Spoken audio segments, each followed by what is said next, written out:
Welcome to the Cross the Line podcast. My name is Carlos Smith, and we are here in Los Angeles, California. We have another very special guest with us today. He is the CEO of Posh Luxury Sales, CEO of the Rose Gold Reserve Cigar, and cast member of the hit show $1 Million Wheels, Mr. Omar McGee. How you doing, brother?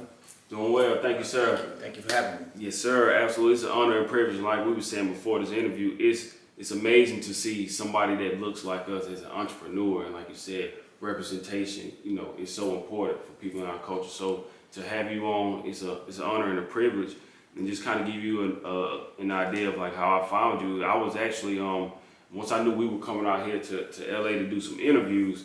I think it was a social media site on Instagram that just posted a lot of entrepreneurs in the Los Angeles area, and I saw you, and I was like, man, you never know unless you ask somebody. So I was like, you know what? Let me just take a chance. I said, tell you everything that I was doing. Here's my website, so you can see the body of work that we put together. And you reached back out to me. You said, hey, let's do it. And from there, man, I was just appreciative of you taking the time, sit down and have this conversation. And I was just trying to follow up because I know everybody's schedule is different and everything. Yeah, for sure. But thank you so much for taking the time to sit down and have a conversation with us. So starting out, I know it's like I was saying, doing my research, I saw that you were actually from Flint, Michigan. Yeah, Flint town. Absolutely. Can you talk a little bit about your childhood and like what was Flint like? Before me, Flint was a thriving city. Everybody, it was like actually the first Atlanta, Detroit, and Flint, because you had everybody in the South. It wasn't jobs, right? So you had a place called General Motors, Ford, Chrysler, which was allowing people to make $60,000 to $70,000 a year without an education. Mm-hmm. So the South migrated from my father, my aunts, a lot of my mother people, everybody migrated to Flint, Michigan for that opportunity. Mm-hmm. And it's 4 to 5 years of generations of people that swarmed Flint, Michigan, and created this thing we call the middle class. Like, people don't even understand Flint was like the first city to create a middle class, right? Mm-hmm. And it set the tone. You're talking about the UAW as far as unions and all those type of things. But once I was born, that's when the crack epidemic hit, and the shops started leaving, and the community went down like really, really fast. And it became a very violent and tough place to grow up. I'm gonna ask you about that because when you talk about the crack epidemic, I recently read a book by Rich Paul, his book Lucky Me, mm-hmm. And he's from Cleveland, Ohio, and he was talking about the town of Cleveland and then how the crack epidemic, once they hit that town, and what it did to his family and the impact that it had, and he felt like it was intentional, like how the government would just place it there, and how it destroyed town. Do you feel like that type of thing was intentional as well, as far as like how Rich Paul mentioned it about Cleveland, as well as kind of like how it was? I mean, it's no question. Like all my friends here from the inner city, I'm here in LA, which is a major city, right? And our stories are identical.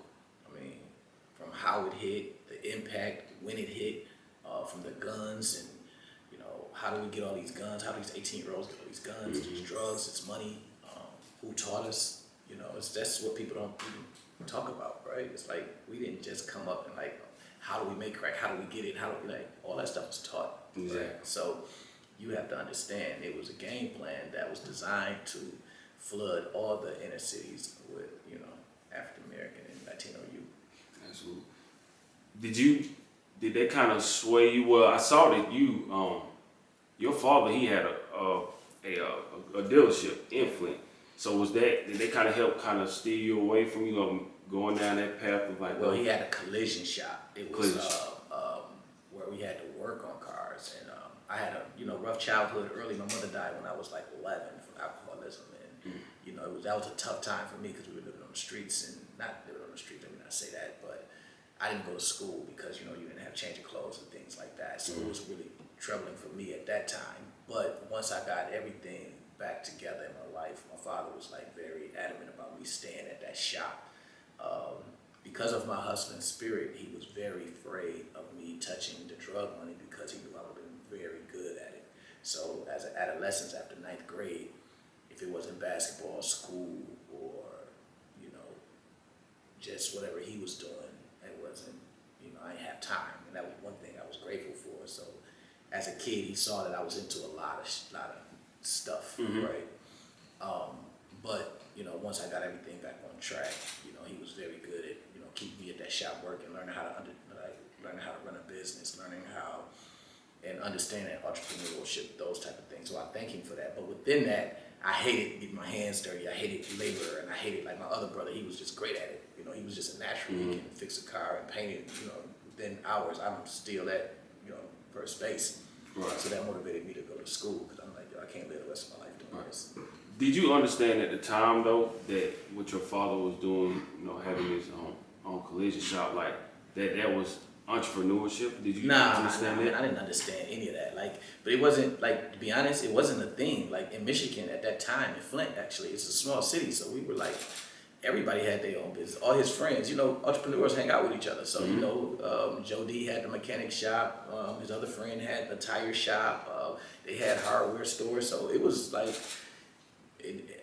I looked at people that had jobs as weird at that time, because it just didn't make sense to me. So it was just, you don't understand these things until you get off into the real world and you get to college and you're like, oh snap. So again, there's nothing wrong with getting a job. I'm not saying that. I'm just saying for me it was weird, because I wasn't brought up around people that, I never had a job in my life. I never had a 9 to 5. I don't even know my mind is not even set to apply. It's set to create, and that's just how my father raised me, is to create, always create. You know what I mean? So I don't have that makeup. And that's what I always say about. I always see that correlation of most of the entrepreneurs that we interview, they saw somebody in their family that was an entrepreneur. So when you see that growing up, eventually, majority of the time, that's what they grow up to become like. Whether they follow their family's business or they create their own opportunity. A lot of people, when they grow up in those entrepreneurial families, that's what they become 9 to 5 workers. When you see that growing up, that's what you tend to do. For me, I grew up in a family of 9 to 5 workers. But once I got into the real world myself after college, and I started working 13 hours a day, so I was just, something hit me, was like, I need to, transition, because I was like, I don't think I can live this way, just working to pay bills all the time. And like you said, there's nothing, absolutely nothing wrong with having a job, because nothing at all. We do have to have workers. Yeah.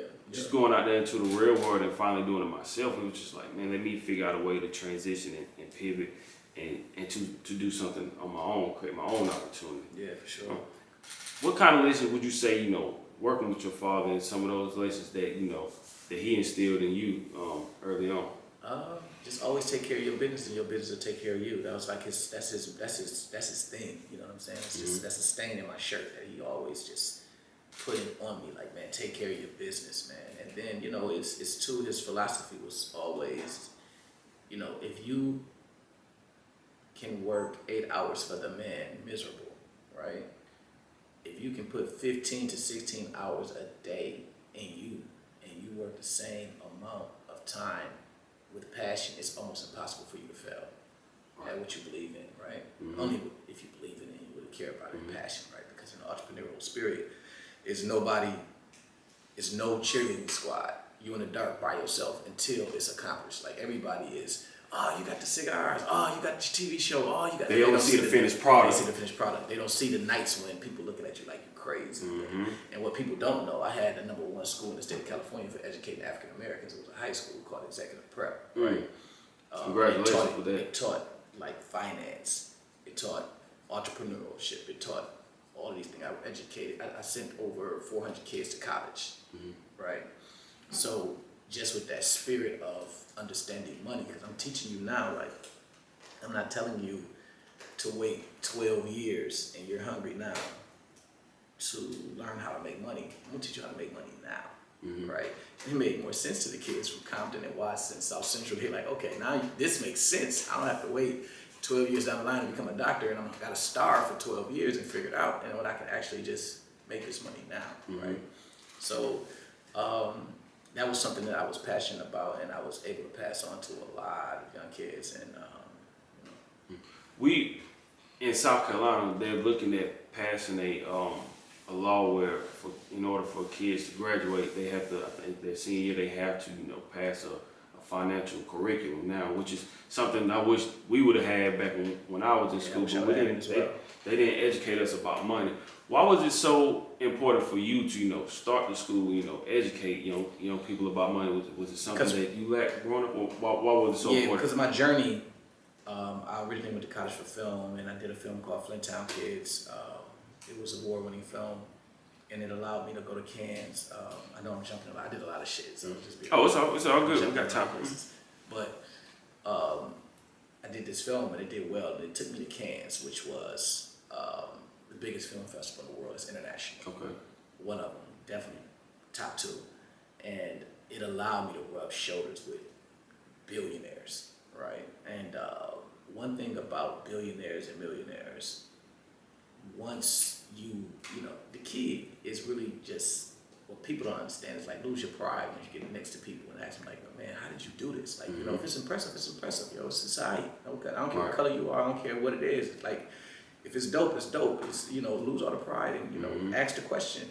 And 9 times out of 10, it's almost impossible for an accomplished man not to tell you how he made it, especially when you're not a threat.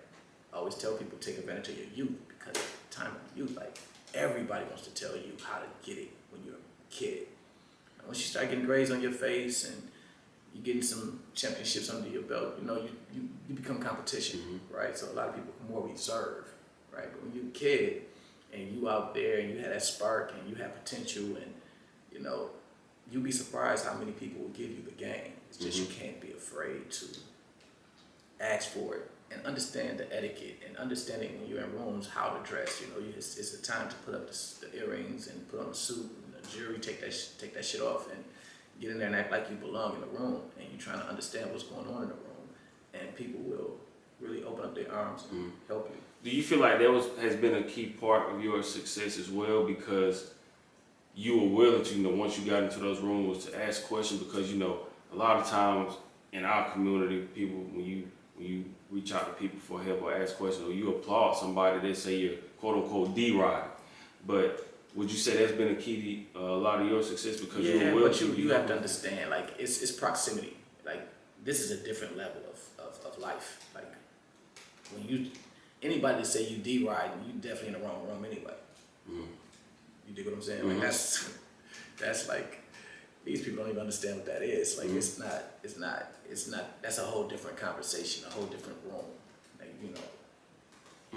yeah, Bill Gates is not thinking about that. Right, absolutely. You know what I'm saying? Absolutely. Like, it's not, the CEO of Coca-Cola is not thinking about that. He's thinking about the next young brother or next young person that can bring a crazy idea that can bring him multi-millions or another $1 billion to his company. That's how they think. It's not, that's why I say proximity, like understanding the rooms you're in. Like, that type of stuff don't even come to mind when you're in rooms like that. It's all about transfer of information. Transfer of information, absolutely. I saw something in one of your interviews in the article. It said that working at the collision shop with your father, you said early on, like the Buicks and stuff that he had, it didn't really excite you. You were into like more. What was it for you that made you like want more? That's like, instead of like the Buicks and. Yeah, well, I learned at an early age, even in high school, and I think me being the baby of 8 and the youngest one 9 years older than me, I would always see things. The number one goal for me was always, what's in you have to be bigger than what's around you, right? So when you're content with where you are in life, you tend to dull out. You're not as creative. You're not as your vision is not as strong, right? So I knew that what was in me was a lot bigger than my community, and I just needed a place to showcase that. So, that was mainly it. I just knew what was in me was way bigger. I had so much to offer the world, and it was so much that I needed to know that the city and my environment just couldn't give me. So that was just my goal, to get out here. And my thing is, like I challenge myself. Like, it's easy to conquer Flint. You're a real boss when you conquer LA and New York, right? Nowhere else. Like, it ain't nothing else that you can do that can compete. Like, once you do your thing here, you arrive. You know what I'm saying? Mm-hmm. You know, it's just the truth. Like Atlanta is cool. I'm not knocking it. I'm not knocking all the other cities. They're cool. But to dominate New York or LA is a whole different conversation, right? And that was just my thing. Like, you know, if I'm gonna play, I'm gonna play in the NBA. Right. And let me see what I'm made of. Let me go out here and compete, and let's do this. Absolutely. What would you say, if you had to guess, what would you say that your father, you know, his expectations would have been for you just growing up? Was it just to, you know, finish school and run the family shop? Like, what would you say? Well, actually, it made, because I mean, you know, my brother that just passed, me and him was terrible at the shop. Like, our hands, we was weak, man. We couldn't do work on cars and stuff like that, man. I was smart, man. I realized that at an early age. But my dad expectations for me was basketball, and you know, from a basketball family. You know what I'm saying? Okay. Like, it's that's what it is in Michigan. You know what I mean? But that wasn't me. I wasn't a pro. I was good, but I wasn't a pro. You know, I understood that early, and for a minute that was a little problem when I decided not to play basketball. You know what I mean? But because that's the way out, and you know, it wasn't that. You know, I think it wasn't my family or my father was mad at me. It was just, I mean, I think he was mad at me, but he just thought that was the only way out. You know what I'm saying? Right. So it was just up to me to kind of show them that, like, nah, it's way bigger than this, and I can't expect them to see what I see. Right. You know what I mean? Absolutely. I can't. You know, I had family members like, you can't go to Howard. You know what I'm saying? Like I was the first one to leave in my family to go to college, so it was crazy to them to go outside of this circle and think you're going to be successful. When did you know what you wanted to be growing up, or did you just knew like I wanted to just conquer more and just, you know, be get away from Flint, you know, to, you know, do so many more things? Did you know exactly what it was that you wanted to be? Nah, man, I changed so much times, man. Can I curse on this show? Absolutely, yeah. Oh, okay. Yes, sir. Yes, sir. I mean, I changed so many times, man. Like that's when I realized. So I went to school for film and communication, man. So I was like, you know, everybody was like, go to school for business. You got a knack for it. I'm like, yo, I know how to make money. I need to know how to sell my story. I know how to do this. And then growing up, you know, my mom we had the cool house. We had like all the alcoholics coming over in the morning. You know, she had the cool house where my father was trying to get stuff, you know, together for us. But within that, you know, you had pimps. I'm listening to these stories. I'm listening to gang. I'm listening to, you know, this person over here that, you know, hid their money and woke up. And she can't remember where it is, and she started fighting it. You know, I'm watching all this as a kid. So, you know, I had all these stories in my head that I wanted to get out. You know what I'm saying? So I thought film was just a thing for me to do it, which it was. But you know, as you grow in the world, you know, every day you walk into a different room, you see something else. You know what I'm saying? You see different ways to make money. You see life different, you know, so it's very hard for me to stop at one thing. I have to always create something else to make it, you know, I get bored fast. Mm-hmm. Yeah. And it's just having that mind of a creator. When did you? At what point did you decide to move to LA? Well, when I was at Howard, I was at BET, and I was shooting commercials for BET when I was in school. I was actually making a lot of money, having a lot of fun. But BET moved to New York when I was graduating and I was finishing up. Okay.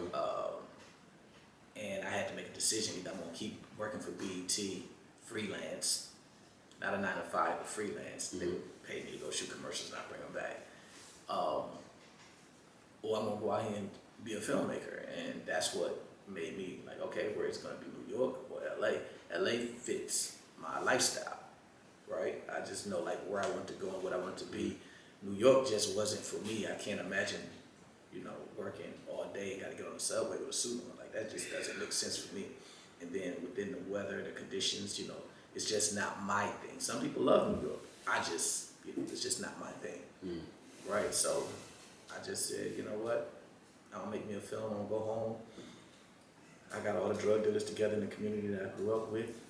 I gave them this long Martin Luther King speech about this film I'm doing and how y'all destroyed the community, and y'all can give money to me to give back and let me shoot this film. And they all did it, and that's what I did. And I drove out to California after I finished with no money, a 91 Honda Accord.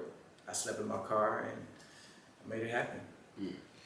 How did they once that film was released, how do you think it was perceived by your community back at home? They loved it. A lot of NBA players was kind of mad at me. They were kind of, everybody, once you tell somebody's story, you always, they see it one way, you see it another way, which I could have been wrong, I could have been right, I don't know. But that's just the way I saw it, or some people saw it. Actually, it wasn't even me, it was other people saying things. But in actuality, it was received really well across the world. It was cool. I mean, it got me where I needed to be in life, you know what I'm saying? It won, that was my big chunk of money, you know what I mean? So it did what it was supposed to do, and that's what just took my career, and I took off. Absolutely. And then when you're out here, you say you never worked a job. Did you know right away that you were gonna get back into the work dealing with cars, like dealership? Nah, man. Actually, I got into cars on some BS, man. Like, to be honest, the city, LAUSD, the school district, and we were fighting it, man. And I decided to close the school because it was just getting too rough, man. And I was pissed, right, just down. And my wife was like, let's go to Miami. So I was like, no, actually we went to DR first, and then she was like, you ain't ready to come back. Let's just stop in Miami, chill for a few days, and let's just go have fun. Don't even think about it. Let's just go have fun. So I called one of my guys that I had a cigar lounge called Dubsters at the time. He would always come to Dubsters, and he would pull up in all these fly cars. And I called him, and he was like, I'll hook you up in Miami with I asked him for an Aston Martin. I said, man, can you have an Aston Martin? So to give you just this thing, like, so here in LA at the time when I had to school, I had to play the choir boy, right? Which is, I had the electric car, I had, that was very, low key, very conservative, because, I can't have that lifestyle and ask people for donations for a school and you driving around in a Bentley. It just doesn't look right, right? So when I got to Miami, I'm like, I'm about to have fun, give me the Aston Martin, give me this and that. So anyway, when I landed, the car wasn't there, and the people called me, was like, can you come and to the place, because we couldn't get the car finished in time. So I was like, ain't no problem. So I jumped in the Uber, shot over there. When I walked in, I was like, this is crazy. Like, I wasn't thinking of an Aston Martin, I was thinking about Rolls Royces and Lambos that I can rent, right? So I was just shocked, like, you mean to tell me I can get this? And he was like, yeah, man, you can get anything in here you want.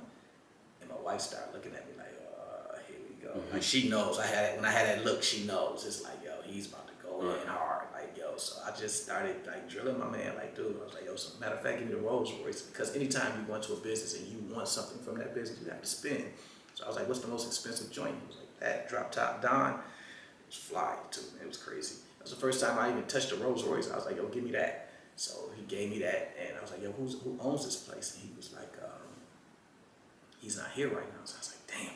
So we signed the paperwork, and my man walks in, and he was like, that's the owner right there. So I was like, okay, cool. And I walked over to him, and I was like, hey, man, what's the, he was like, what you doing here? I was like, I'm just getting, he was like, what you renting? I was like, I'm renting a Rolls Royce. Oh, he was like, you big spender. I was like, yeah, man, just here to support. And I was like, what's the best restaurant out here? And he was like, Prime 112, that's my favorite restaurant. I was like, cool.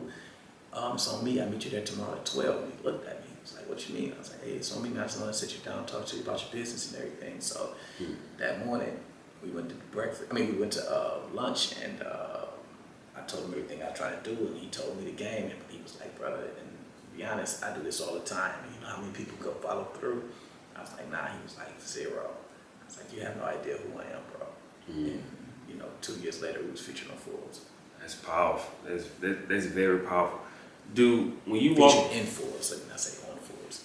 Yeah. When you walk into those dealerships with those luxury cars, do they even look at you like, as a black man, he can't afford, what is he here? Why is he in here? Or do they just automatically assume like you're here? In some cases, you're more exotic than the cars are to some people. Yeah, that's definitely true. Like some people, I remember I had a couple when I had she walked in with her husband, and she was like, who owns this place? And I was like, I do. She was like, no. I'm talking about like, who owns it? Like runs it? I was like, I do.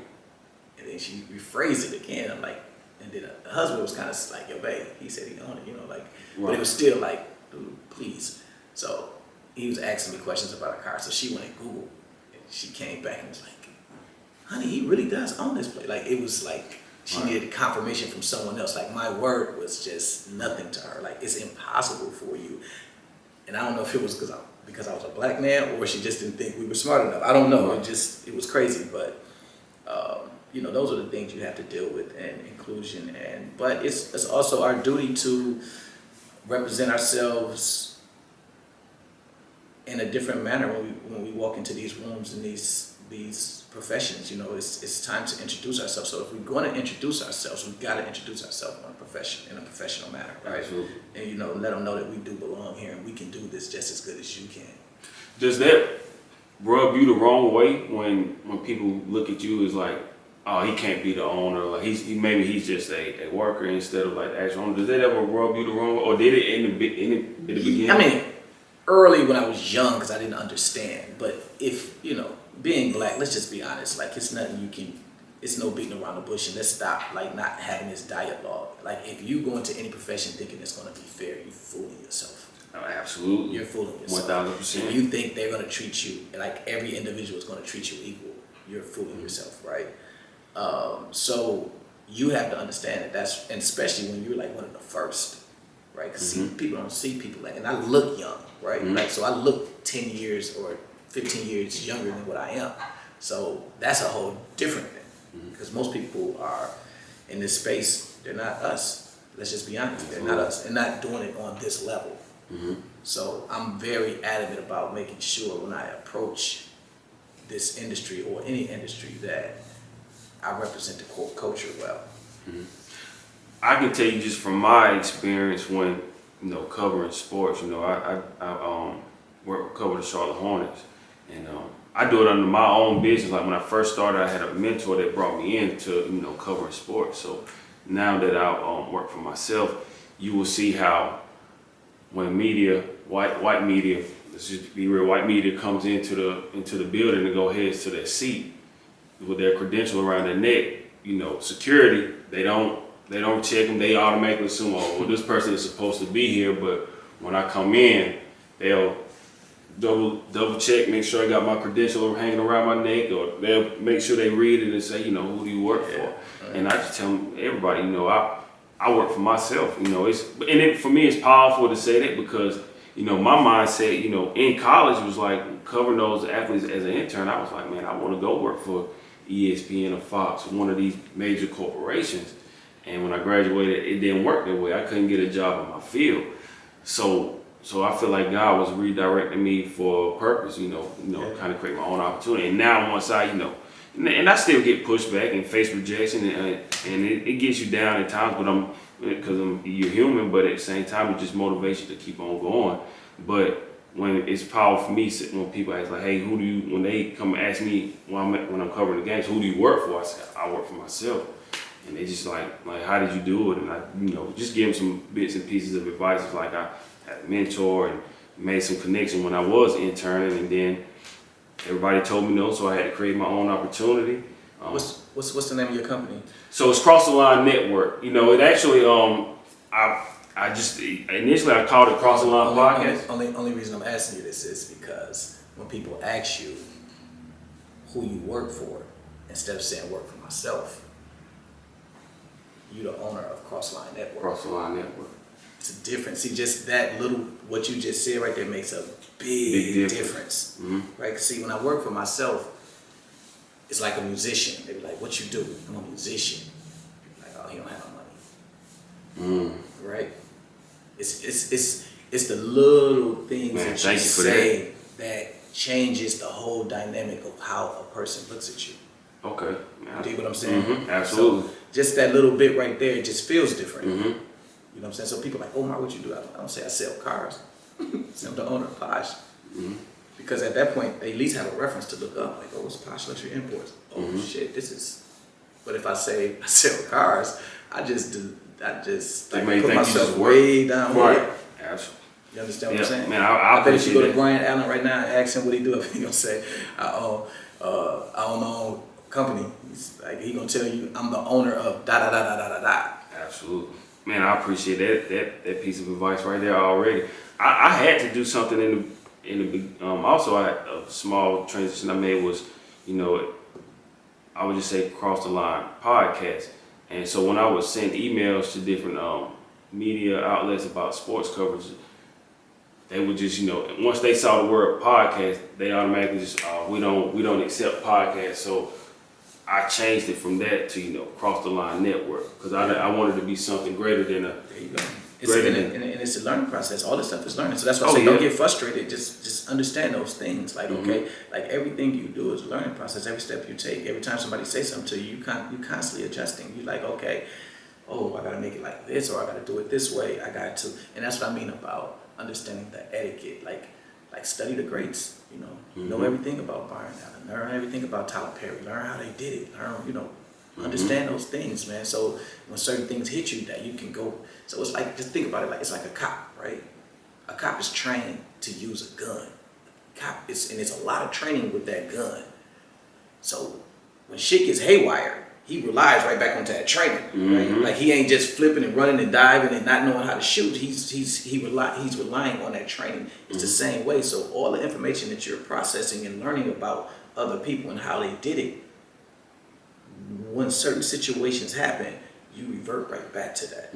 You dig what I'm saying? Because you can't just be out here trying to wing it. Because if you don't understand it, you don't understand it. Right. You dig what I'm saying?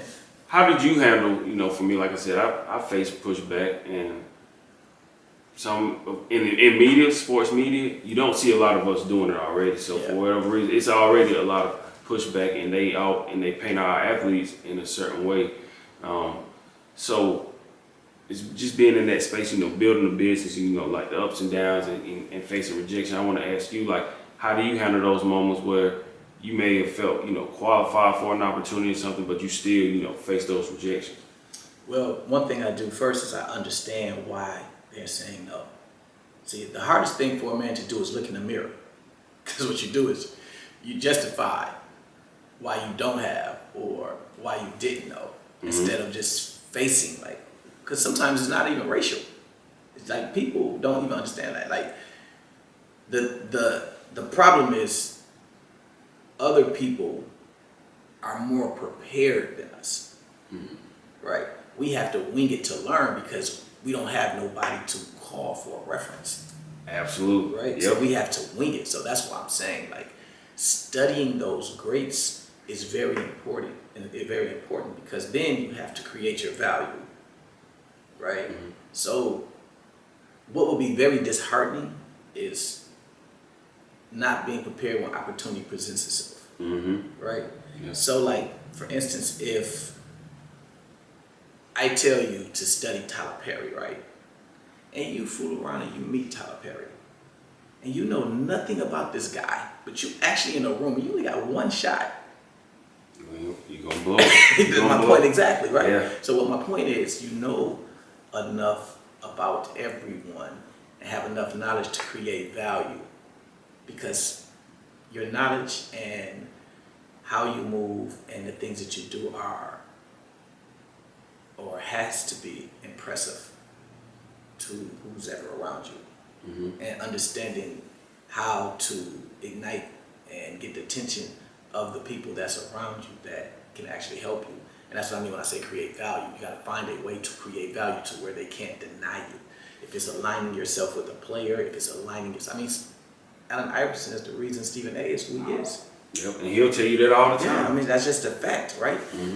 But he was prepared for that opportunity to take it, like, okay, I got it now, so this is what I'm doing, this is what I'm doing. And he's going to ride that tidal wave until he don't need that wave anymore. He's on the next thing, right? But my point is, you have to be prepared for that and understand, okay, how can I get to the next level? What moves can I make to get to the next level? And what resources can I use now? Absolutely.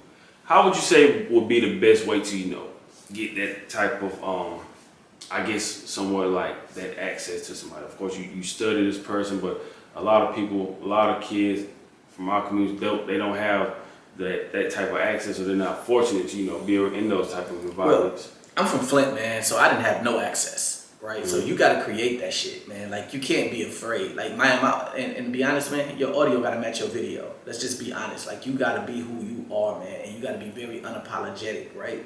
Because people are attracted to confidence. You can't go in a room, yeah, it's my network is okay. Nah, my network is the best. My podcast is the best. Not being, bashful and ignorant with it, but if I'm going to do it, I'm gonna fucking do it. I'm not playing around. Like when I step into the room, I'm here to compete, man, and I'm not shy about that. Right. So for me to get for me to get the clients that I have, or attract the people that I attract, if you don't believe in yourself, no one will believe in you. Absolutely. Right. So that's just me. Like I'm very unapologetic. I'm here to compete. I'm in LA, man. Like shit, just the best in the world, man. Let's go. Let me see what I'm made of too. And I'm excited about that challenge. Is it a fine line between, should you have like a healthy dose of, humble and gracefulness, but of course, like you said, you got to be confident in yourself, and I guess maybe not too arrogant. Is there like a arrogant and bashful is just jumping to the room talking shit and nobody asks you the question. But when people ask me that question, and you let them I'm know. selling right now. You dig what I'm saying? I'm selling right now. And also the way I hold myself, how I pull up, how I walk in the room, everything is like, who is that guy? You know what I'm saying? And not in a big chain or nothing like that. It's just, I'm different. You know what I'm saying? I'm different, and I'm okay with that. And I'm here to, like I said, compete and let you know that I'm the best. And I'm not afraid of that. Like most people are afraid, like especially in your generation, and not knocking your generation, but you guys move on what your peers think. You know what I'm saying? It's like, man, they ain't gonna make a meme out of me, or it's, I ain't get a lot of followers, so let me erase it, or it's all that like crazy social shit. media. Yeah, it's like, dude, that's not real, man. Like you gotta be able to do your thing without no care. If you think about it, all your successful people don't care.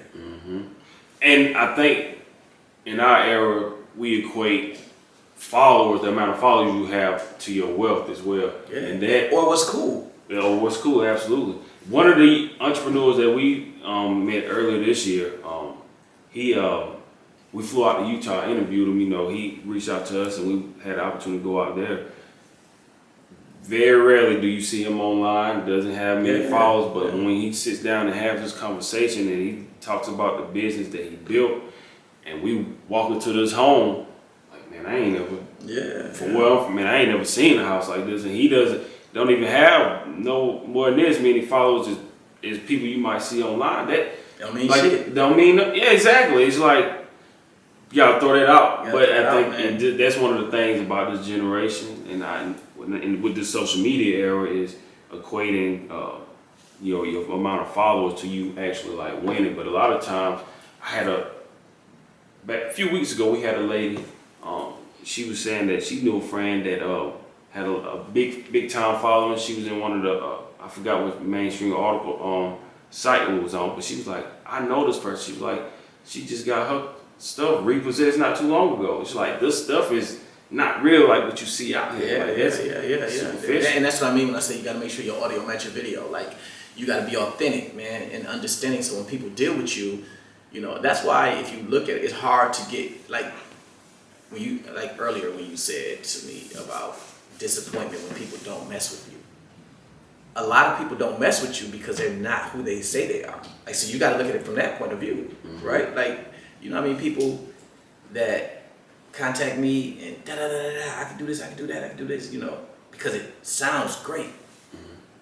But when you actually put them in that fire, it's like, oh, let me back up because he's going to see that I don't have this, or I don't have that, I don't have this. So it's not necessarily you sometimes. So that's why I'm saying you got to take yourself out of it, and it's like, and just roll. Like if it's not for you, it's not for you. Let's move to the next one. Look out there. You know how many houses out there there's millionaires? Like, man, come on, let's keep going to the next one, man. Like if you think about it, just count all those houses. That's how many millionaires out there. Every house out there is worth over $1 million. It's real. So you can't get caught on one person, man. Like it's this whole world, man. We talking to international and global, man. You can't. I'm talking about Flint at this point. You know what I'm saying? Like I see way past. It's way bigger than that. Yeah. So what's in you have to be bigger than what's around you, and it's one failure. It's just a learning lesson, man. You just got to keep going. You only need one. And it can just change everything. You only have to be right one time in your life. Just think about that. Like you only have to be right once. And once you write once, you're gone. Explain to me, like, if, let's just say there's a kid, he's thinking about going to school, but he's not necessarily knowing what he wants to do. In my mind, you know, like I said, society paints a picture a lot of times that you have to go to school to be successful. And I like to tell people, you know, young people now, my advice would be, if you have an idea of like what you want to do, I would say go shadow somebody. So instead of like jumping right into school and not knowing because you're gonna waste time and money, find somebody in that field that you think that you want to do. So if somebody wanted to, you know, have their own dealership, cigar line, I would come to you and say, hey, Mr. McGee, can you show me the ropes? What advice would you have for those kids? Cause would you implore them to, you know, go to school, get their education, and figure it out that way, or would you advise them to, you know, find a mentor in that space and just go directly to them? Because I feel like even after you graduate from college, a lot of times you hear you don't have the experience. So it's like, how do you get that experience if nobody gives you the opportunity? How do you look at that situation? Well, I look at it like this. If you're an inner city kid, right, you have to go to school. And I would say, the only reason I would say you have to go to school is because you may look at school and say, if your mommy asks, how old are you? Oh, you know, okay. So. Oh, how old am I? Oh, I'm 31. You're 31. I'm 31. All right. I'm 31, yes, sir. And you went to school, right? Yep. Mm-hmm. All right, you went to school. So you may look at it and say, school didn't do shit for me, right? That's how you look at it? I don't say that.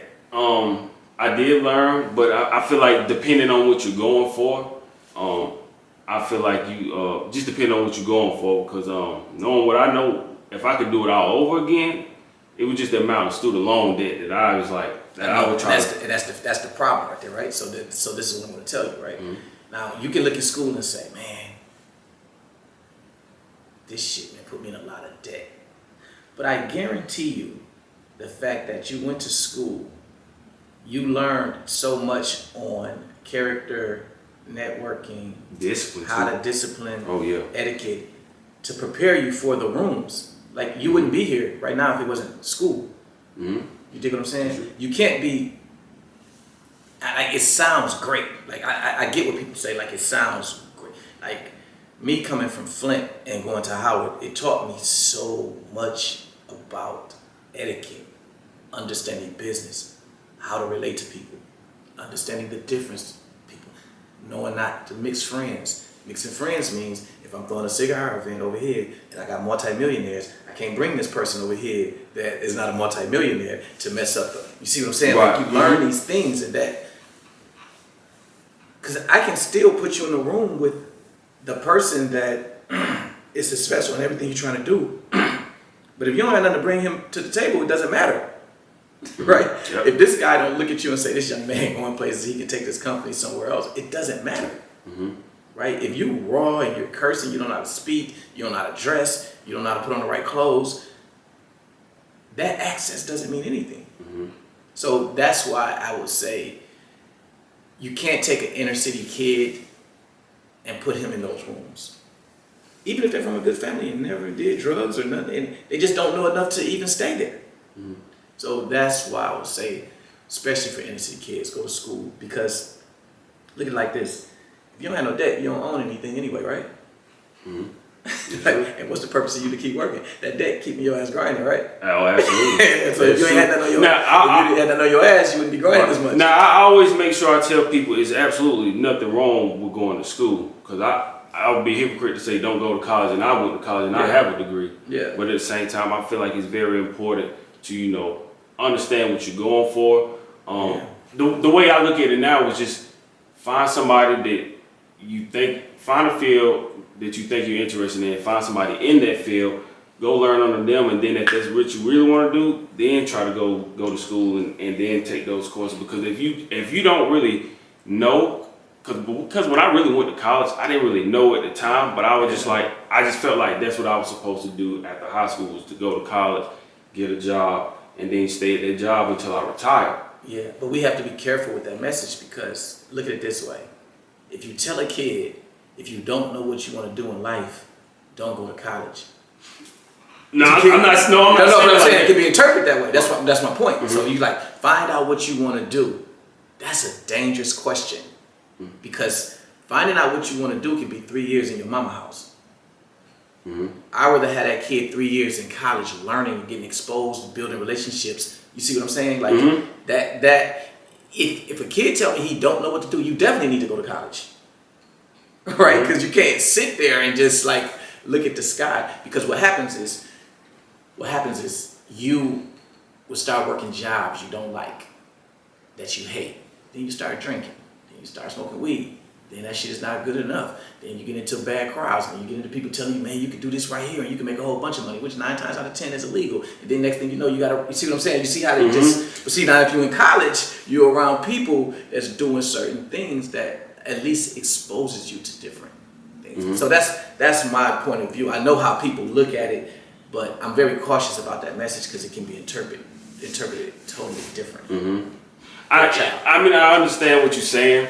It was just, for me, and I think because of my kids, I just wanted to know, like, are you sure this is the field? And of course, we see adults change their careers. Yeah, you don't know, man. You careers all the time. You put that pressure on the kid that it's not fair, right? Because you can't.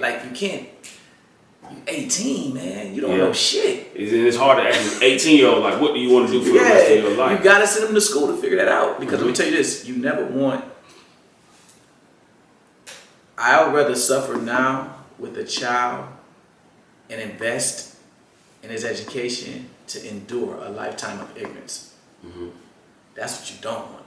You don't want that kid to blame you. Man, you need to find out what you want to do, and then he just go do some stuff to make you happy, and then he's not happy. Then he start blaming you. Then he gonna resent you. Yeah. So it's just like, no, let them do what they do, man. Like point them towards college and let them figure it out. Absolutely. It's expensive. I get it. It's definitely expensive. But that's the thing. The one point we're gonna transition in a second. The thing that I just worry about is sending my kids to college, and they want to go for one thing, and they like Dad, this ain't really what I want to do no more. I want to just do something else, like or maybe they don't even want to. But that's okay though, because they still got something. They ain't sitting at home saying that.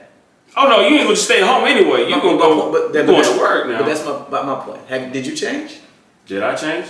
I changed my major, but my senior year is when once I got that exposure to media, that's what I knew. I was But they see it took time though, right? It took time. I agree. That's my point. I agree. You gotta let them go through it, man. But you cannot let them stay stagnant in an area, in a proximity where it's shit for them to do. You can't. So that's my point. You gotta put them out in the world so they can figure that out. Figure it out. They got a better chance out there by themselves figuring it out than sitting around and you trying to save money for them to figure it out. You dig what I'm saying? I agree. Absolutely. So talking about the early days of Posh Luxury, can you talk about like how it was? You met the gentleman in Miami, you had the conversation, but when you finally started the business, like, can you talk a little bit about like what those opening days were like? It was tough. I opened in COVID. I opened in COVID, man. I opened in 2019 and 20. It just popped off, man. And I was like, shit. I was sitting in a fly ass, showroom and just no customers, man. But it was cool because it taught me how to sit and like market to. Because like what I realized was like, okay, but all my customers are online because it ain't shit for nobody to do, right? So I just got to talking stuff to people and creating relationships in the car world and showing them what we're doing. And by the time it popped off, man, we hit the ground rolling. You know what I'm saying? So I just take advantage of time. Like I don't waste time. I sit and I figure it out. Like most people are pouting and crying, and I'm like, look, man, just hey, what the fuck we gonna cry for? Like you gonna wake up and that's what I don't understand about drugs and alcohol, man. Like I don't get it. Like I don't drink. I don't smoke. I never drunk in my life, right? What I don't get, it's not and no knock against people that drink and smoke. That's not what I'm saying. But I don't understand how people have problems and go get intoxicated and get drunk, high, and wake up the next morning, and the problem is still there. You could have saved all that time and thought of a fucking solution, right? Absolutely. So, I just whatever situation it is. I think it out and I just make it work for me. Absolutely. Was it? Of course, COVID was one of the setbacks, but far as like, building that business, the structure of like, was it easy to get that type of access to capital and the type of thing? You already had those resources in place to like help you, grind it out, and because I would imagine. I'm about to tell you how school helps, right? So let me ask you if I use my degree. No, never in my life. But let me tell you this.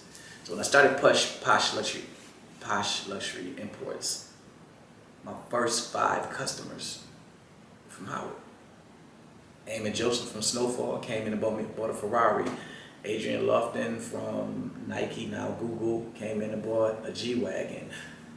Julian from Warner Brothers came in and ordered a Mercedes. Like, so you see what I'm saying? Mm-hmm. So those relationships. They just paid off my college debt.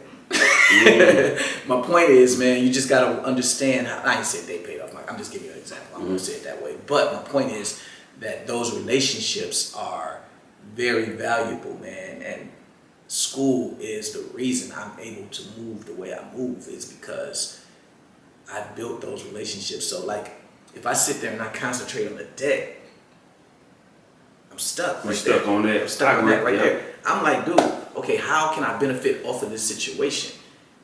I'm selling cars to my whole network, brother. I just left, what I just told y'all. It's what we do, man. You gotta. Man, I really appreciate you saying it, because it's just kind of like a mindset shift. It's like not focusing on the debt or like the negative aspect of it. Like, college has served its purpose, which I enjoyed it because I built a lot of great relationships and met a lot of some of my closest friends in college, and just not to focus on like the negative aspect of like just the debt and the stuff that you have to go through. But it definitely serves its purpose. I definitely make sure I emphasize that it's absolutely nothing wrong. It's nothing wrong with it. There's nothing wrong. I'm saying, like, okay, if you asking me, like, again, it's situational, right? If you asking me if I'm a kid and my father owned 5 Kroger grocery stores, should I go to college?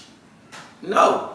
Right. Right? But I can't be an inner city kid with nothing, no access from a small city, and you saying, no, don't go to college. I have to figure something out because I don't know what I want to do. It's a reason you don't know what you do, because you're in a place where there's no access to anything. Mm-hmm. So for you to sit there and say, I don't know what I want to do, it's counterproductive, mm-hmm. right? You got to put them out there so they can go travel the world with their friends and see how their mother and father owns, 3 banks, mm-hmm. or a world famous doctor, or, mm-hmm. those are my experiences. Right. But I'll say school is not for everybody. Okay, I can do that. So if my child doesn't want to go to school, I don't want to force that on them. Like that's 2 different conversations, mm-hmm. right? If and I'm not my kids are I have 2 9-year-olds and 5-year-olds, so they're not at the age where they say, Dad, I don't want to go to school. Yeah. That make sure. Yeah, but that's dangerous. If he mm-hmm. says school is not for me, he really have to know what he want to do early. Yeah. Mm-hmm. You dig what I'm saying? Mm-hmm. So now you can't have it both ways, mm-hmm. right? You got to know exactly what's your plan, mm-hmm. because I've seen this a million times. School is not for me. So what they gonna say? I want to rap. I want to sing. I want to dance. Mm-hmm. I want to see. Then you can't say school is not for me no more. See what I'm saying? Like, so if you don't want them to do that. Mm-hmm. What are they gonna do? But let's just say a kid says, you know what? I see all of these exotic cars that you have. I would like to have something like this. Instead of him saying, let me go to school, go to college and learn. What if they just wanted to come directly to you and just say, hey, would you be willing to be my mentor and take me under your wing? That's what I got what you're saying, but you still have to be prepared for that, mm-hmm. right? But not to cut you off. But how would college prepare a child to deal with luxury cars? It don't have to be about luxury cars. It's about you being smart and understanding the learning curve, right? Mm-hmm. Because I don't have time to teach you how to put on a suit. I don't have time to teach you how to speak. Mm-hmm. I don't have time to tell you certain things and how to present yourself.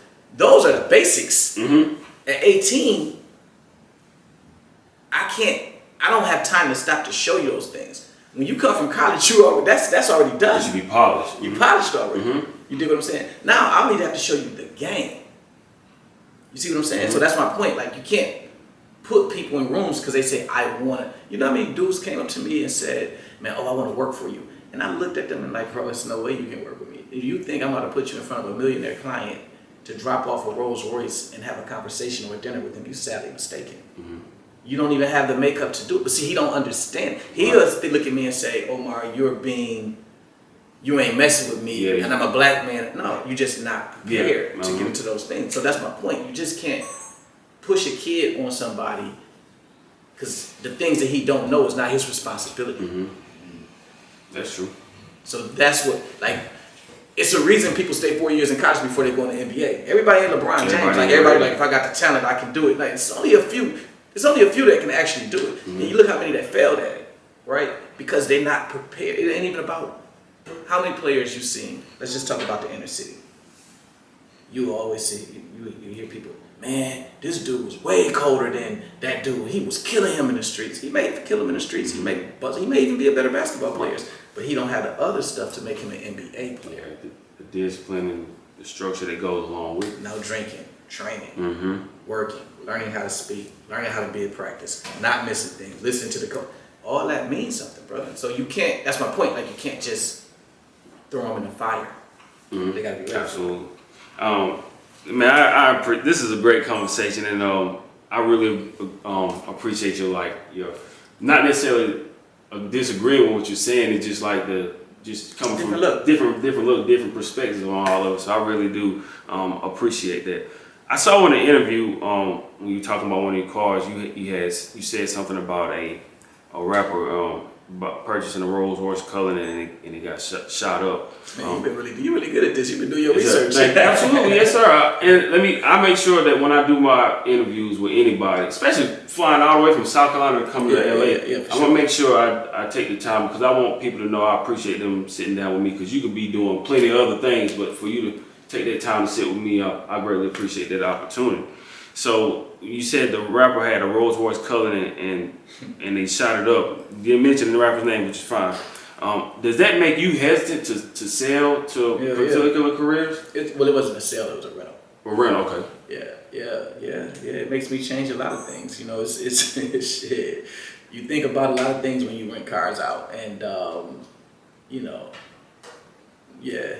because we see there's been times in the past where venues won't let rappers use their venue because of like their background and how they carry themselves. Well, let me not say this. It's not only rappers. So let me just say it's just that was extreme. Yeah, that was extreme. Right. It's not only rappers. It's white. It's really rich white privileged kids. I won't rent to as well.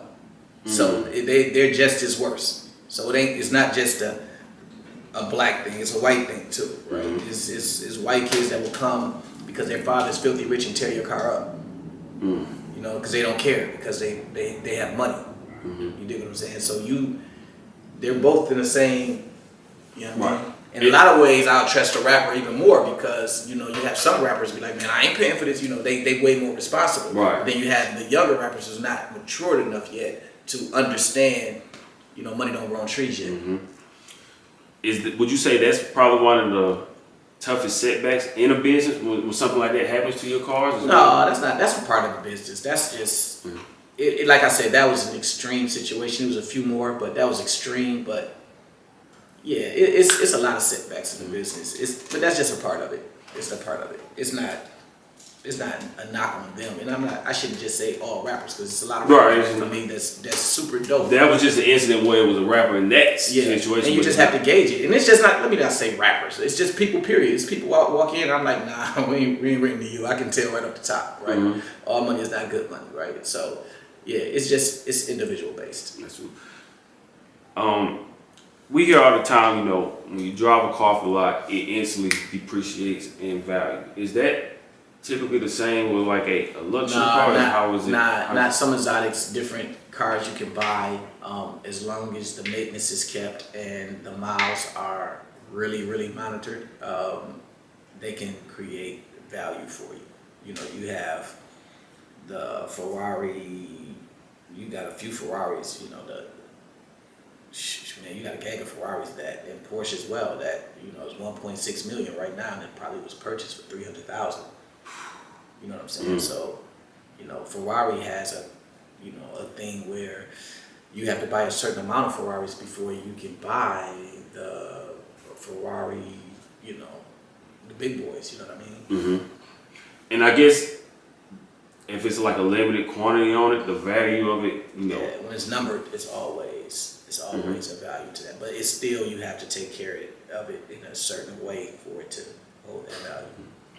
How important is it for your employees to know like what they're selling to one of your clients, even if they don't have this particular car? How important is it for them to know what they're selling to your clients? You have to know your business to be even in this business, right? So you have to understand your product. If you don't understand your product, you shouldn't be in a business, period. You got to have a love and passion for cars, and that's what, all my employees, they have, is a love and passion for cars and an understanding of them, even more than me, especially the younger generation. They're very more knowledgeable than I am, because they're just constantly, the new thing, this is, look what's coming, So I feed off that energy, and yeah, they have to be. And like I said again, etiquette is way more important than anything to me. Absolutely. Yeah. Do you remember what your very first like luxury purchase was, like this car? My first car, or a very high end car? Your high end car, yeah. My first purchase was probably a G-Wagon. That was a G-Wagon. It was my first purchase. My wife took that from me instantly. I haven't seen it since. I had that car for like a week, and my wife took it. But that's just her favorite now. She thought it was the ugliest thing ever until she got into it. But yeah.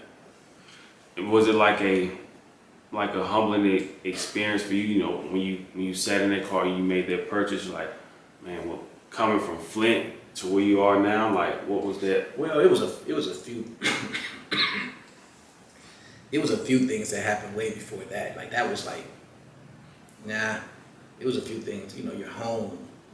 Where you purchased your house, and that type of thing was way more gratifying than the car. Does it bother you? And I'm not saying that we don't purchase cars a lot, African Americans, but does it bother you at all? Not seeing us at times, walking into there purchasing those type of exotic cars. Nah, man, you'd be surprised, man. There's more black millionaires now than there ever was in the United States ever. So, we're at a point. One thing I will say that's great about your generation is you guys do deal with your own kind a lot more than my generation. I give props where props is due. You guys are way more independent. You guys are way more of risk takers. You guys, I do love that about you guys. I just hate the fact that the internet means so much to you guys internally. Yeah. But yeah, you guys are dope, man. In that aspect, I will give your generation 100% of credit on staying within the culture to do business. Yeah, I've been very keen on. Of course, we interview entrepreneurs from any and all background, but definitely a lot of African Americans, and I'm always mindful. Even when I'm trying to shop and do business with somebody, I always try to, if it's possible, to do business with a black-owned business, because I know how hard it is, to shop with them and let them know that they're appreciated. Just because it's like it's starting to become normal. We're starting to see more and more entrepreneurs, but to be a black-owned business, it's one thing to have that business, but to stay in business is an even tougher job for a lot of African black-owned business. Oh, it is. But that's why you have to be on your shit, man. It's just the truth, because it's not the same for us. We're not gonna get the bailouts that the average, is gonna get. It's always, you're always proving yourself. The higher you get, you're always proving yourself, and that's okay. Absolutely. Got a few more questions. You were in the TV show $1 Million Wheels. Can you talk a little bit about how that opportunity came about? It wasn't on my radar at all, but that's what I mean about making sure your audio match your video, because it was just my presence in the game that they found me. So it was nothing I did. It was nothing that I asked for. It was just me being dope at what I do and not being afraid to say it. And they found me, and I just, it took me a while. I made a decision, and let's make it happen. Do you still prefer to like? Would you have rather like stay behind the scenes and not let people know like who you are, or are you okay with it being in that spot? I'm okay. It's all right because I went to school with Yandy from Love and Hip Hop, okay. and I called her, and she was like, "Bro, you don't do this. You're stupid. It's the biggest commercial you possibly can do for your business." And then after I talked to her for a while and a few more people, I was like, "All right, let's do it." And she was right. You got another venture. You were just telling us before. We came a week before your big event. Rose Gold Reserve, your cigar line. Yeah, that's my baby right there. Yeah. Can you talk a little bit about how that actually came about as well? Yeah, I was always into cigars. That's my only vice. I don't drink, I don't smoke. So, cigars and coffee is my thing, right? I'm very adamant about cigars. And then I fell in love with the culture of cigars. I had a cigar lounge, and then I started like learning more about the product and what it's about, and understanding it and understanding the levels of it. And I've been working on this cigar for like 2 years, and I worked with Christian Aurier, which is one of the world's best blenders, man, and he created my cigar. We've been going back and forth for almost 2 years, and we here now, and I'm very excited. It's definitely another branch for the luxury lifestyle that I love so much, and it's expansive of the Posh brand, for sure. What would you say is the toughest, two-part question, the toughest part and then the most rewarding part of entrepreneurship? The toughest part, I would say, the toughest part is the part I love probably the most, is proving people wrong. Like, I don't really get into things, like, where most entrepreneurs make a mistake is they always go down the street that's crowded. I go down the street that's empty, and that means I'm always looking for something that nobody has done before, right? Mm-hmm. So if I'm gonna sell cars, everybody's a car salesman. It's a lot of black car salesmen, but ain't nobody in the space that I'm in, right? And I'm not gonna say nobody, it's a few, so let me not say that. But coming the way I'm coming from our generation, they're more older. And I would say the toughest part is, the part I love is the fact that everybody's against you and everybody's doubting you. That's the situation I love to create, because it's nothing better than showing people that you're different. Absolutely, and most people run from that. Like, man, they're gonna laugh at me. They're gonna think it's stupid. They're gonna think it's, and that's what they're dead. So they try to create something that's already. So if you look at like a lot of people, again, nothing wrong with real estate, but the safe thing to do is a real estate agent, right? You see so many people, I'm a real estate agent, because that's acceptable, because it's acceptable, you know what I'm saying? And some people are great at it. I have friends that's ridiculously dope at it, don't get me wrong, and they're doing it for the right reasons. But I also see people that want to be entrepreneurs, but they're scared to say something that's outside of the box. They need to say something that they're going to get instant gratification from, and people are going to be like, oh man, you the man, So if you're looking for that, and that's the reason that you're doing it, you're in a wrong space, and that's anything you're doing. And again, I have realtors that is ridiculously dope friends, right? They're dope. So let me just clear that out. That's the only one I can use that people always. And that's why finding those unique spaces, like I said, once I got that exposure to covering media and covering ACC media, covering the Hornets, and just the lack of our people that we see covering it. Of course, we're great at playing the game, but then the people that critique us don't look like us. So just being in that. That's okay though, man. Because honestly, man, think about it, right? Like look at Roland Martin, man. You dig what I'm saying? Like, they don't like Roland Martin. Oh, not at all. They kicked him off CNN. They don't like Roland Martin. But I still listen to Roland Martin because he got a perspective that I know. It's a unique perspective. And I may not even agree with everything that he says, but I'm saying the fact of the matter is that I'm getting real dope information from somebody that looks like me, that's going to tell me the truth and their truth, right? So that's again, it's all about being authentic, right? Like him or dislike him, he is who he is. You dig what I'm saying? So you have to just be who you are and say the shit that you really believe, and not the cookie cutter. If LeBron had a bad game last night. LeBron had a bad Keep it game. real, yeah. You dig what I'm saying? Like, that's what people want to hear. Like, don't agree with Stephen A. Smith, but at the end of the day, it's his perspective. And the fact that people don't disagree is even better because at the end of the day, they tune the fuck in. Right? So that's people didn't fill up the arena to see Mayweather win. They filled up the arena to see him lose. You know what I'm saying? Muhammad Ali, you know, I sat with Muhammad Ali for an hour watching his pictures and everything, right? And I was looking at his pictures and he drew a picture of millions of people in this arena and a sad face. No, in a dot, I'm sorry. That was the other picture, a dot. And I'm looking at this picture like, what does this picture mean? And then I thought about it. I was like, oh man, because this was his time. Like he took his message. It was before the time he could communicate, but he couldn't articulate everything. But he can articulate enough for you to understand, right? But I was looking at this picture and I was looking at this whole arena and all these sad faces. And then I thought about it. I said, oh shit. When he fought, black people couldn't even afford a ticket. So you think about that arena, bro. Like think about, like it was cool when they call you a nigga like it was nothing. So can you imagine the circumstances he was fighting for? Like think about it, like it's the ultimate sign of belief when you look at that because anybody can say they're the greatest, but you're saying you're the greatest and I will never let a white man beat me at a time when your homeboys are getting killed. Like it ain't like this is like I'm gonna kill you. Like no, Martin Luther King just got killed. Malcolm X just got killed. Sam Cooke just got like this is actually happening while he's fighting. You dig what I'm saying? So like think about the mental strength he had. Had to have it. Absolutely. Like that's crazy. Like this is not a game, and he's still talking shit.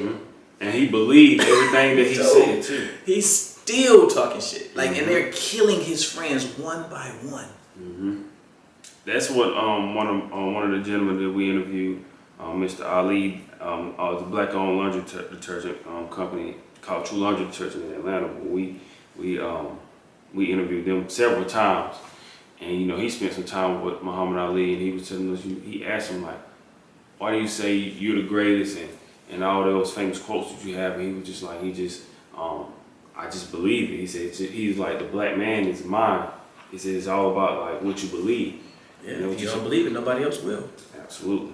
Got a few more questions. We'll get ready to wrap it up. I really appreciate this conversation. Another line that you said in the interview was, "It's easier to make money than to keep it." Why is that? Because most people say things like it's always a million people trying to take it from you, which is true, but that's not really the reason. The real reason is like you coming from nothing and now you're in a spot where you've never been in before, and you can go into the store or any dealership or any jewelry bar and you can afford everything in there. That's a tough discipline. Like that's a situation you never had before, right? Being where we from. When you talk to people that's from that, it doesn't mean anything because that's just a common way of living for them. So spending money is like, man, I done seen this my whole life. I don't need it. But you coming in a space where you had nothing and you can walk into Beverly Hills and actually afford anything, that's tough, man. That's tough. Like people taking money from you or trying to get money, that's the easy part. Like people always like, oh, you got lawyers and doctors and all, you know, yeah. But if you're from the streets and you understand, that's basics. But it's your self-discipline is the hard part. Like, do I actually need this chain right now, or this ridiculous Rolex priced out and overpriced Rolex? Do I really need this right now? Like those are the things that you really struggle with. Was that then you have a wife. Gotcha. Yeah. Was that something you had a hard time adjusting to when you finally started making real money, or was it just like coming from your background and everything? It's tough for anybody, brother. Like that. That's the lie. Like people like, I'm gonna keep it real with you. That's the lie. Like when people are like, man, I don't buy it. Yes, you do. You know, and the reason you lost your money because you bought too many things, and it's hard. Your first, like if you talk to any superstar, that first rookie contract was gone. Oh yeah, I always see that. It's gone. Some of them say within that first couple of years, it's gone because we never seen that before. It's a thirst that we like. Man, I can show the community I made it. You never had that feeling before, right? And they know I'm different, but I gotta show them I'm different, right? That's what I'm just the ignorant ego you have in your head as a kid. You know what I'm saying? Mm-hmm. Or a person that just touched some money. And you have a few people with discipline that just doesn't mean anything to them. Mm-hmm. But 9 times out of 10, that shit means a lot. Mm-hmm. And for you to sit here, and I listen to people say that, I'm like, bro, stop. You was on the bullshit too. Right. You know? Mm-hmm. How did your family view you now because of the wealth that you built for yourself, the cigar line, the luxury cars, the dealerships? How do they view you now with everything that you accomplished? You know, coming from Flint to where you are now, how do they view? They don't treat me any different, to be honest. My family keeps it real with me. Like, they very, they proud of me 100%. They support everything I do. And they don't tell me, but I can see it through their actions. Like, I have a very tough family. Like, they don't want to hear the bullshit. They want to hear, how you're doing, what you're doing. So they keep me grounded. I don't have that family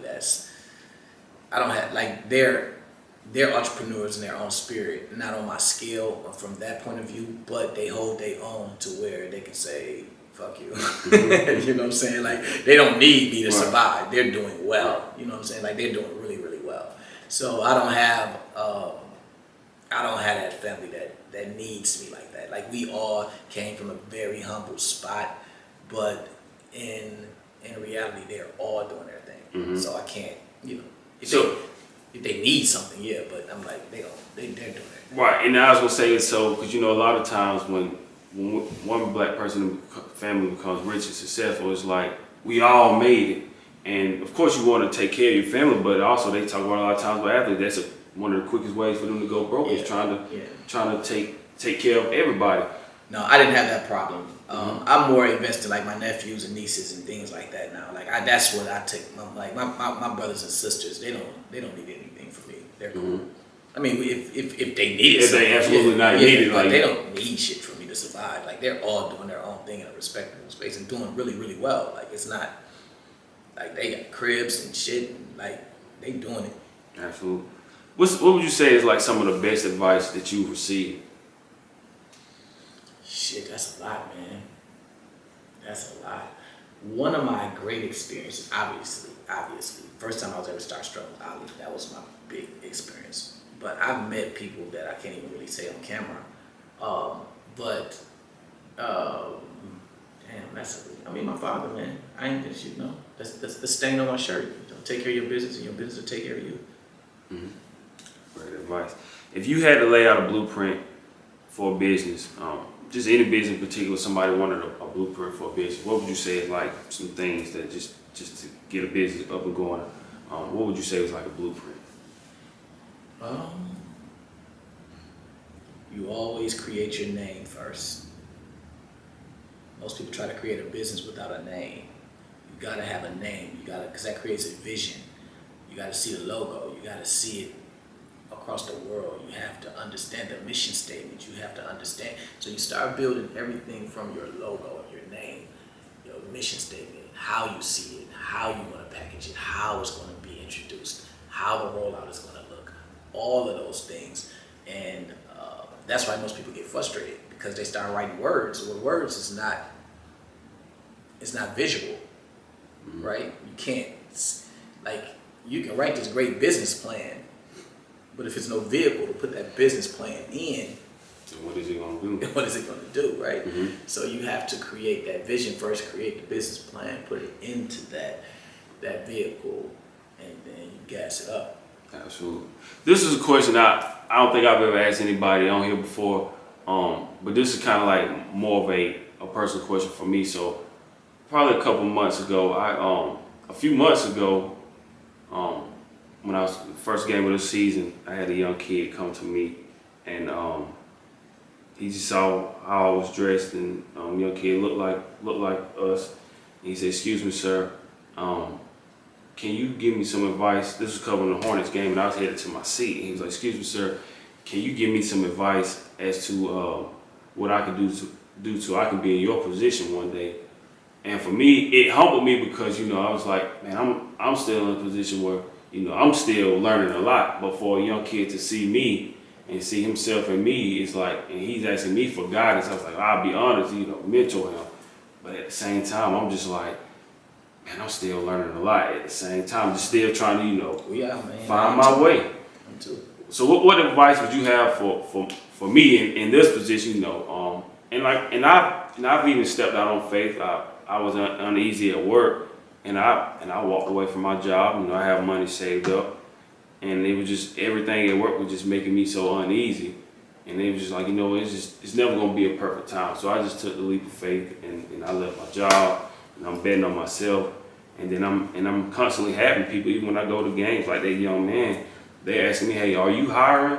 I'm looking for another job. They're asking me for opportunities, and I'm in a spot where I would love to give these people opportunities, but I'm still learning myself. Like, what advice would you have for me, like just being in the space and still just trying to figure it all out my own self, even when people are looking to me for opportunity? Well, you're gonna always, in the business world, you're gonna always be in a position that's desired if you're really doing what you're doing, right? Mm-hmm. Even myself, I'm still searching. Like I'm in the cigar industry, man. It's the big dogs in here. There's so many people ahead of me that I have to earn their respect. Mm-hmm. You know what I mean? So that's always the journey, and you're gonna always feel like it's more. But for a kid to look up to you, that means you're in a space. But so understand that's a great responsibility. Right. Right. So when you start having kids, you will always hear me say your audio have to match your video. And what that means is, like, when you have kids around you that's looking up to you and that's around you consistently, that means your habits has to change. Because now they're absorbing everything that you're doing. And the thing that you do that's wrong, that you can do and still accomplish what you're trying to accomplish, doesn't mean that they can do that. If you look at Mayweather, how people will look at him party, and then think they can do that, but they're not seeing that he's like leaving the party, going to the gym, working out. You see what I'm saying? And he's not drinking. There's water in his cup. You see, but that could be the misconception. But everybody's not a Mayweather, so you get this young fighter that tries it and it doesn't work out for him, which is Adrian Broner. And it didn't work out at all. But my point, the great responsibility of Mayweather led him down the wrong path. You see what I'm saying? Absolutely. So you got to be very careful, and you have, like I told you in the beginning, the hardest thing in the world to do is look in the mirror and say, what the hell I did. It's easy to justify and point that shit somewhere else, but you can't win in life if you can't improve yourself and look at yourself and be honest. Like, I'm on some bullshit. Because I have days, man, where I'm like, I believe in what I'm doing. I have faith. I was like, my faith is what's got me to this point, because we're shooting a documentary and everything and just showing like where I started from in the backyard to like where we are now. It's like a very humbling beginning up to this point to be in LA. And it's just like, man, it's a scary feeling, because it's like, to me, I put a lot of pressure on myself because I know a lot of people are looking up to me, and I just feel like I don't want to let anybody down. Even though I'm what you afraid of? Just break it down to the simplest form. Honestly, just failure. No, it's not failure that you're afraid of. I'll tell you what you're afraid of. You're not afraid of failure, because you already experienced failure. What you're afraid of is the unknown, because you don't know what it is. Yes. Yeah. You dig what I'm saying? Like, you ain't scared of failure. You already been broken. You already been like, that ain't what you're afraid of, because you know what that feels like. You don't know what the next level is. Right. That's true too. The altitude, when you get higher, the air gets thinner. Can't breathe as much. It's just, that's what it is. Like, a lot of people come to me like, man, I'm just afraid to fail. But you at the bottom already. What you mean? Can't be afraid. Like, you already there. What you're afraid of is the responsibility of being great and what comes with that, right? Because now you said I can do this shit. Now you actually gotta fucking do it. Right. Because that's like, it's no other option. I was like, I cut off that life support line of having that job and thinking that stability. It's the unknown. And it's the unknown. So it's just like you just walking into the unknown and just embracing the opportunity. You have to think about it like the actual true faith in God. Like, I always tell people, like, going to church is nothing. That's nothing. Because anybody can do it. Anybody can go in there and pray to God and say, I have faith. But how do we know? How do I know you have faith in God? Because you ain't did anything to prove that you have faith in God. So the fact that you say you hate your job, well, stop. It ain't no blueprint in what I do. It ain't nobody telling me how I can do. The true sense of faith is actually going out there and doing it without no roadmap or no instructions. That's the faith, and knowing that it's gonna work out. I can go to church and pray all day, but that don't mean nothing. Nothing. That's true, and it's just like I feel like, and I think about all the opportunities that have come my way. Like I said, traveling the country, interviewing entrepreneurs, and then covering professional sports. But then I would find myself going back to work, being stuck in that job for 8 hours, and it would just be something in me. Just no matter how many bonus checks I got, the pay raises. Nothing just made me at ease. I still just felt uncomfortable, and to me, I was just like, man, it's something that was just like, man, what are you doing? Like, why are you still? It's God talking to you. It's like, why are you still here? Like, God is like. But you gotta attack that with a vengeance, brother. And y'all doing it, man. It's just clean up where you weak. That's the most thing, because you have to understand, brother. As a black man in any industry, they always looking for a reason not to give it to you. So you cannot give them that reason. You dig what I'm saying? You cannot give them that reason. So anything that you're doing that even can remotely give them a reason to say no, fix it. Absolutely. I got my final two questions. When you talk about looking in the mirror, You said that a whole bunch of times. I know, I do. Go ahead. No, just keep going. I'm good. But as we have these conversations, and when you say things, it just sparks my mind. Go ahead. That's what I'm here for. Absolutely, and I greatly appreciate it. But when you talk about looking in that mirror and answering those questions, what was something that you had to look at yourself for personally, and keep it real with yourself? What was one of those things for you?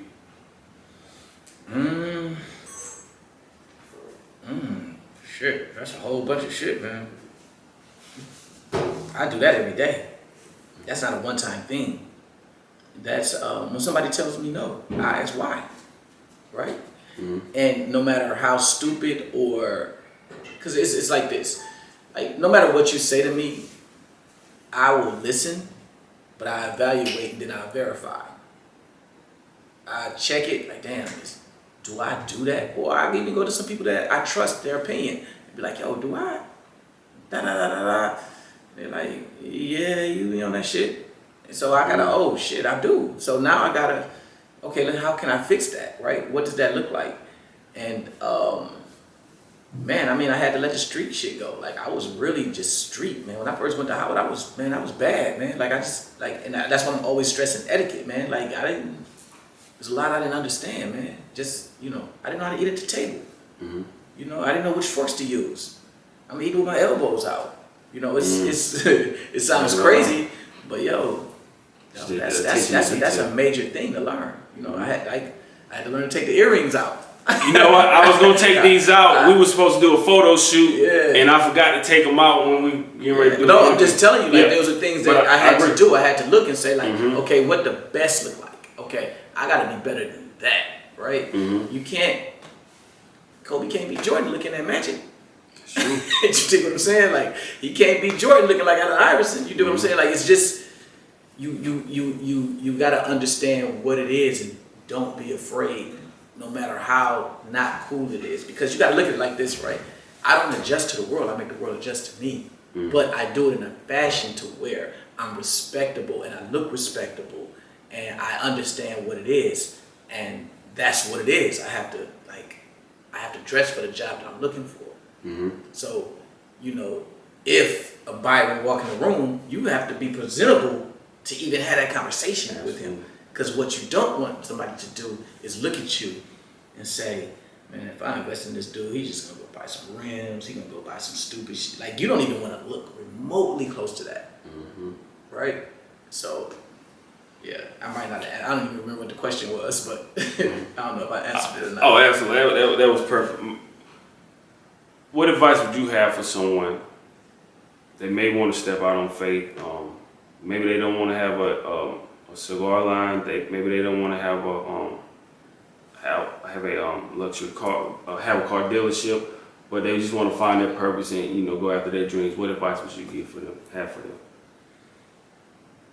I mean, it's just your passion. I mean, no matter what it is, it's just your passion. Like, you can't, if you don't love it, because love is going to get you through the tough times. Because again, there's no cheerleading squad for this. It's more people going to tell you you're stupid or doubt you or roll their eyes when every time you talk about it. Like, all of those things are going to happen. But the thing that's going to get you through it is the actual passion. Because those dark nights, the love, if you don't love it, you're not going to make it. Because those dark nights are going to defeat you. They're going to defeat you. You know, when you're by yourself and everybody telling you how stupid you are and your peers are laughing at you and people are like, he's going to waste his life or she's going to do this and she's stupid. You got to love that shit. You got to love that shit. Like, it's all about perspective. It's how you interpret that. Can you, like think about this. I never went to school for education. But I had the #1 school in the state of California for educating African Americans, right? 100% graduation, 100% 4-year college. Can you imagine when I went to people and told them what I was doing? And thinking about this, like, charter school wasn't even a thing back then. So nobody didn't really understand that concept. Can you imagine how many people looked at me and laughed and was like, bro, you're some stupid shit you doing. Like, it sounds good in theory, but fuck you know about educating kids. And like, who in the hell starts at high school? Like, that was a foreign conversation back then, right? But that doubt has to fuel you. If it doesn't, you shouldn't be doing this shit. Absolutely. Just use it for your motivation. My last and final question that I ask everyone at the end, you know, when we're traveling, we've done 3 self-investment tours. We traveled the country, interviewed a lot of entrepreneurs. So what I like to ask everyone at the end is, what does self-investment mean to you? Oh shit, that's a lot of layers to that. Self-investment from what aspect? Are you talking about family? Are you talking about just whatever your definition may be in general? Just like, you know, betting on yourself, you know, putting up your own money and just believing in going all in on your that's easy. I mean, investing in myself is easy. I mean, I just eliminate doubt. I don't doubt shit. Like, I don't doubt shit. Like, I don't sit here and fucking, what if this shit don't work? Like, fuck that. Like, I don't have time for that. Like, I'm in the wrong, like, nigga, shit, get the fuck out of here, man. You know what I'm saying? Like, I don't even, like, when somebody even start a conversation like that with me, like, I don't even want to be around you. Like, that's just the shit that I just don't tolerate. Like, doubt. Like, I never concentrate on what I can't do. I only concentrate on what I can do. Because that shit will cloud your creativity and everything. Like, you think about it, like honestly, when I started the car business, black people would tell me, like, bro, that's the cartel. They'll never let you in the business. Like, they got that shit locked. You got to be grandfathered in.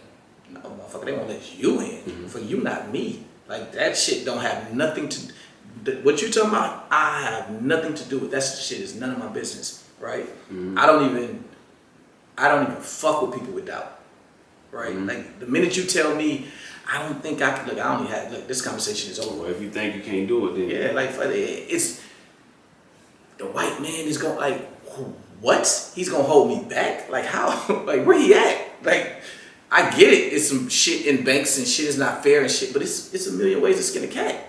Again, it's a fucking, we looking at fucking 500 houses of millionaires. How you going to tell me I fucking can't do something? My boy can buy a Bentley. How in the fuck you gonna tell me I can't sell that to my boy because the cartel won't let me in? Like, think about that shit. Like, the shit that we allow to hold us back is fucking puzzling to me.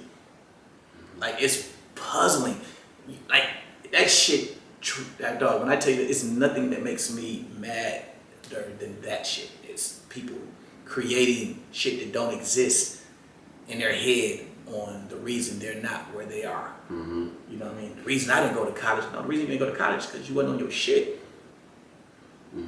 Well, you wasn't on your shit. There ain't no white man telling you you can't get to college. Like, that's some bullshit. Yeah, accountability. Yeah. And then a lot of times when you talk to people about your dreams, I never forget, but even before I left my job, I would talk to some people, even though just see what they would say, like, well, you know, think about quitting, man. Like, well, you know, it's gonna be hard to find another job that's gonna pay you this amount of money and give you these type of benefits. Like, that type of stuff is what they'll tell you. But to me, it was just like, I mean, I got a college degree. I can always go get another job if I needed to. Well, that's a little different though. I'll tell you why that's a little different. The reason that's a little different is that's because what they're doing is putting their fears on you. Mm-hmm. So it's not. Sometimes it's not people hating on you from that aspect. It's just that's all the fuck they know. Right. You know what I'm saying? Mm-hmm. So like, again, but you still got to use that as fuel. Like, oh, absolutely. That okay, this is the reason why I'm not going to do that because I'm going to do my fucking thing, Mm-hmm. right? But some cases, like parents will say that, uncles and nieces, and I mean not uncles but nieces, but uncles and older folks, they would say that because that's the platform they were brought up in. Get a job, get some security, and da da da. So stay at that that's job. just their fear. Mm-hmm. But I just, to me, it just, I just never felt, comfortable just staying there. And then I look at it just like what the money that you make these companies, and then they just give you a small portion, and then when you ask for time off, you only get a little bit of time off for the whole year, like 2 weeks of vacation. I'm like, what trips me out the most is, I have an aunt, man, she gave like 40 years of her life and she retired, and they gave her a cake and a certificate. I said, God damn, that's crazy to me, man. Like, dude, it was a cake. It was a cake. I don't even think it was a certificate. I think it was a cake and a card. 40 years and a cake and a fucking card. Like, no money in a card or anything. That happened to me earlier this year. So my 10-year anniversary, because I started my job when I was 21, when I was my junior year in college, and I was there for 10 years. So when April came around, one of the managers came to me and just gave me a card, and I opened it up, read it, and just said, "Thank you for being here for 10 years." I'm just like, that's it. And that's all that it was. And it's like, there's nothing wrong with having a job, but for me, I just had that in me that drive me. It's like, man, that ain't gonna. And again, if that cake and that card make you happy, I'm cool with it too. I'm just saying it's just not for me. Right. And it would always be things for me at work. I remember one lady, she was there 20 plus years, and she came to me and she said, they told me thank you for 20 plus years. And she was like, "What y'all thanking me for?" She said, "My body hurt and it's breaking down on me." So it was just, even those little type of things like that were just like little signs for me. It's like, man, I just can't stay here. But like you say, just getting away from those negative doubts, those negative mindsets. No, run to the doubts. I mean, run to the negativity. That's what you need. Well, for me, that's what I need. I need that shit. Like, I want you to. So you want people to tell you. Hell yeah, I love that shit because I like to walk back in that room. Mm. I like to see how their story changed. Mm-hmm. I had a situation, and we're gonna wrap it up after this. And I'll let you go. We are. Man, I really do appreciate it. No. I'm just laughing at you. But when we had these conversations, man, like some of the stuff I don't even have in my notes, but this was something that happened earlier this year. I was talking to a young lady, beautiful young lady. We went to school together. We had just reconnected like after graduating almost 10 years ago. And we were only talking maybe like 2 months. And I was telling her the same thing. I said, man, I'm thinking about leaving my job, man. And she was like, well, you need to think about, you still got kids, and you got to think about, make sure you got everything like lined up before you leave.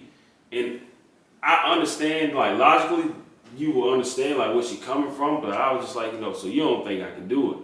And she's like, I ain't saying that, but you need to really think about what you're doing. And like I said, it sounds good, it makes sense, but I was just like, to me, I honestly just broke off the whole situation because it was just like, I've done that before. I was like, I felt like you didn't believe in me, so why should I, and it was early on in the situation anyway, so it was nothing like it was like long term, and I just had to just break it off. And the one thing that I credit my daughter's mother for this. We had 2 girls together. I credit her with this one thing, is a lot of things, but she, no matter what situation we were in, she never, talked negative to me about shit. She never said, man, you need to give up what you're doing, you can't do it, you can't never make it. The only thing she would always say, whatever you go for it, she's like, when you ready to quit your job, let me know when you're ready. She's like, the only thing I ask for is make sure you have time for our kids. That was it. She never ever said, you can't do it, I don't believe it. What's the problem? Who? With what? With her, shit. No, because we had our falling out. One of the main things that's was hard just to find, right? that's the hardest thing. Well, when I was in college, I wrote about it in my book that I wrote. When I was in college, I stepped out on her and had my son. So my son and my oldest daughter, they're 2 months apart. They're both 9 years old. So we stayed together, and we had my youngest baby girl, Jada. She's 5 years old, and we tried to make it work, but it just didn't work out, and so it just broke up. But regardless of any situation that we were in, she never said you can't do it, or I don't believe in you. You need to give it up. So I was like, so I appreciate her for that. But in the other situation was like, you need to think about what you're doing and all. I had girls like that. Now they come back to you after you married and everything. Like I just didn't know, and I always like, nah, you ain't do that. It's all good. Yeah. So I just had to break that up. But man, Mr. McGee, thank you for the time. I really appreciate this conversation. I appreciate some of the pushback when we talk about education. It's our dialogue, brother. Absolutely, and it's these type of conversations that we need to have in our community as well. 100%. Everybody have a different perspective. Absolutely, it's not one way. It's always different ways, and we need to hear it all. Yes, sir. Absolutely. Before we get out of here, can you please tell everyone how to find you? Instagram, Omar Posh LA. Cigar line at the Rose Gold Reserve, and then my name, Facebook, Omar L. McGee. Absolutely. So hopefully everyone enjoyed this episode of the Cross the Line podcast out here in Los Angeles, California. Till next time, keep chasing your dreams. Thank you for listening.